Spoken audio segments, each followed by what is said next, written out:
साथियों नमस्कार, आप देख रहे हैं नेशनल जनमंच बलराम कुमार के साथ। और जैसा कि अभी देश भर में संसद भवन जो बना हुआ है, जो नया संसद भवन, उसको लेकर जो विवाद छिड़ा हुआ है, उस पर हम बात करेंगे और उसकी क्या प्रतिक्रिया है आम जनता का, उसको हम दिखाएंगे। अभी जो है से देश में नया संसद भवन का निर्माण हो गया है और अब उसको उद्घाटन करने का जो है तैयारी हो चुका है। क्या कहेंगे सर नया संसद भवन पे? देखिए, सबसे पहले तो मैं बलराम कुमार जी आपके नेशनल जनमंच को मैं धन्यवाद करता हूं। और जहां तक सवाल है देश के नए संसद भवन के उद्घाटन का, तो उद्घाटन निश्चित तौर पर जो हमारे देश के जो महामहिम राष्ट्रपति हैं उनके द्वारा होना चाहिए था।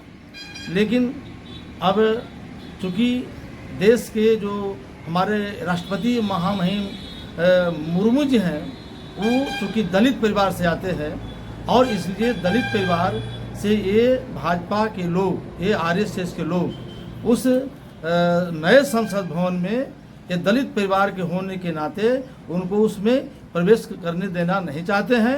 यह देश के लिए बहुत बड़ा दुर्भाग्य है।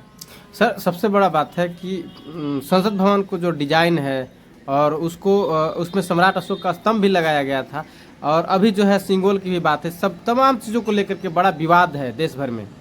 इस पे क्या कहेंगे सर?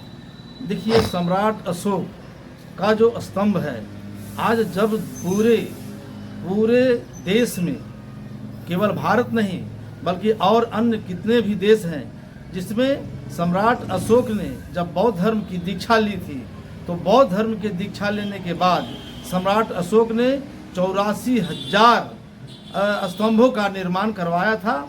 और ये जो है 84,000 स्तंभ आज भी खुदाई के फलस्वरूप भिन्न भिन्न प्रदेशों में, भिन्न भिन्न देशों में आज भी मिलते हैं।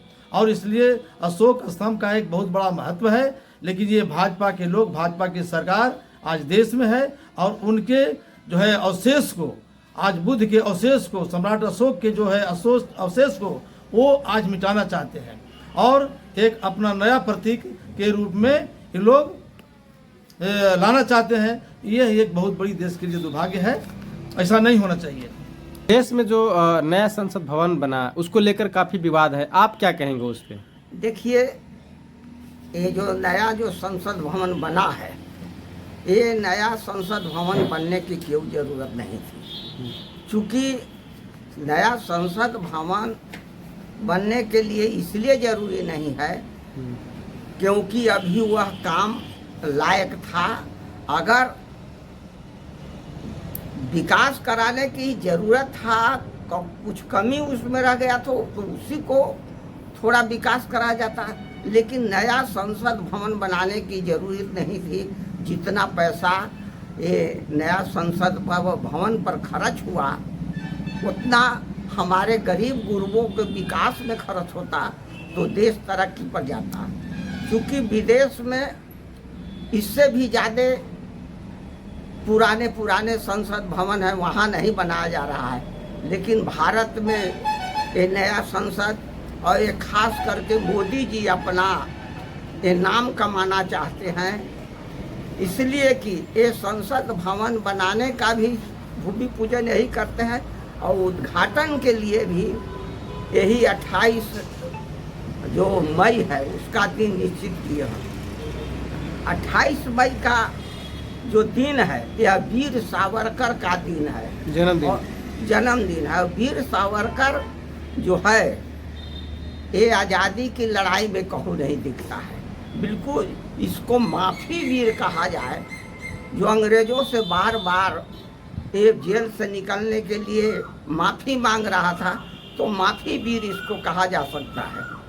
दूसरा, ये जो संसद भवन है, संसद भवन का निश्चित रूप से उद्घाटन ये यहाँ के जो प्रथम राष्ट्रपति, जो प्रथम नागरिक राष्ट्रपति होता है उसको करने चाहिए। लेकिन चूँकि वह दलित वर्ग से आती हैं, आदिवासी महिला हैं, इसीलिए इनको ये भाजपा वाले इनको दरकिनार कर करके और मोदी से उसका उद्घाटन करने का जिद कर रहे हैं।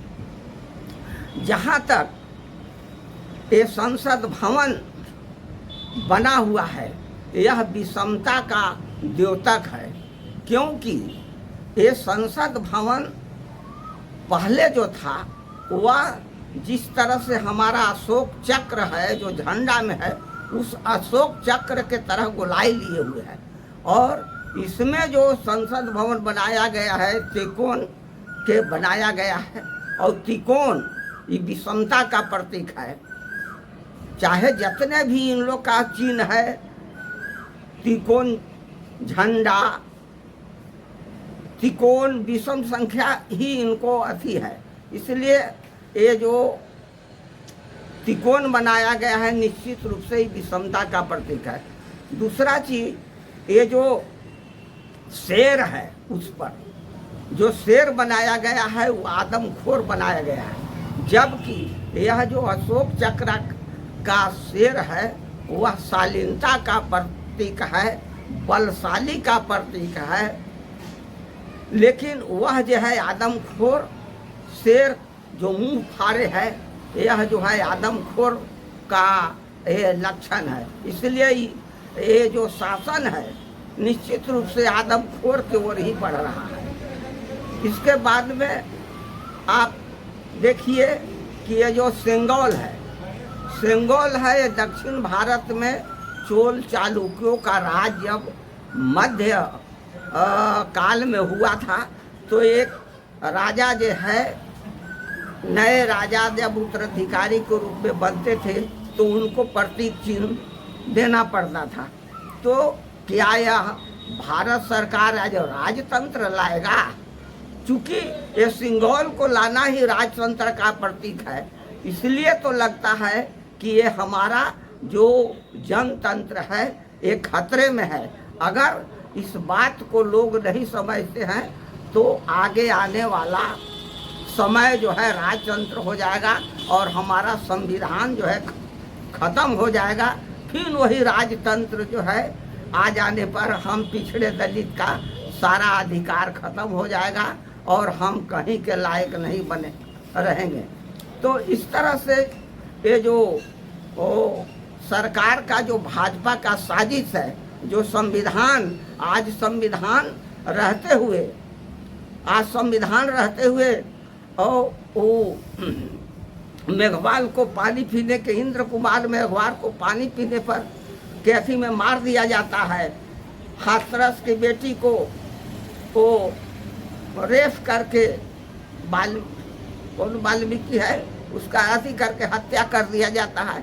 आज भी घोड़ी चढ़ने पर मारा पीटा जा रहा है, घोड़ी पर बारात नहीं निकालने जाता है। आज भी छुआछूत भेदभाव उतने हैं। तो ये भाजपा जो सरकार बनाएगी तो ये निश्चित रूप से मनुस्मृति के आधार पर ये चलेगा और इसमें जो है हमारा पूरा जो है ओबीसी एसटी एसटी के लोग फिर जो खाली काम जो करने का, जो वर्ण व्यवस्था में जो काम करने का है वो काम करेंगे। वर्ण व्यवस्था के अनुसार इनको जो है सरकारी नौकरी अवधि में नहीं जाएंगे। क्योंकि जो पहले तिलक का कहना था क्या तेलु तमोली कुंभटों को विधिमंडल में जाके हल चलाना है, तो निश्चित रूप से ये मनुस्मृति लागू होगी तो हमारे लोग जो है चुनाव में नहीं जानेंगे, राजतंत्र होगा। और वहाँ जो संसद बनाने के लिए संसद में जो प्रतिनिधि चुने जाएंगे ये सब स्वर्ण होंगे। इस तरह से बहुत बड़ा ये नया संसद जो है संकेत दे रहा है। हर तरह से इसमें बना करके और मोदी जो है भाजपा का राज लाना चाहता है, मनुस्मृति का राज लाना चाहता है। इस और निश्चित रूप से इतना विरोध के बाद अगर मोदी अड़ा हुआ है कि हम ही उद्घाटन करेंगे तो यह तानाशाह है, हिटलर शाही है। हिटलर शाही के अलावा और कुछ नहीं है। तो जब दुनिया में नाजीवाद, फांसीवाद, हिटलर शाही सब गया है तो निश्चित रूप से आदमी जागरूक होगा तो इसका भी हिटलर शाही खत्म होगा। किसी भी कीमत पर 2024 का जो चुनाव है, चुनाव को हम लोग को सीधा आर पार की लड़ाई को देखना होगा। भाजपा हराओ और देश बचाओ। इस पर क्या कहेंगे सर? नया संसद भवन बना है और इसको लेकर के काफ़ी विरोध हो रहा है। हाँ, तो ये तो अंतर वस्तु में यही है कि बीजेपी जो मान लिया कि ये वीर सावरकर का जो जन्मदिन है जी। और उस अवसर पर इसको उद्घाटन का जो डेट रखा है, तो कहीं न कहीं तो पूरी उनका साजिश के तहत ये चल रहा है चीज़। अब सवाल उठता है कि विपक्षी के लोगों ने जो भी हैं वो बात रख रहे हैं कि राष्ट्रपति प्रमुख होते हैं देश का जी, तो राष्ट्रपति के जरिए ही ये होना चाहिए। साथियों, नेशनल जनमंच को सब्सक्राइब करें, साथ ही बेल आइकन की घंटी को बजाएं।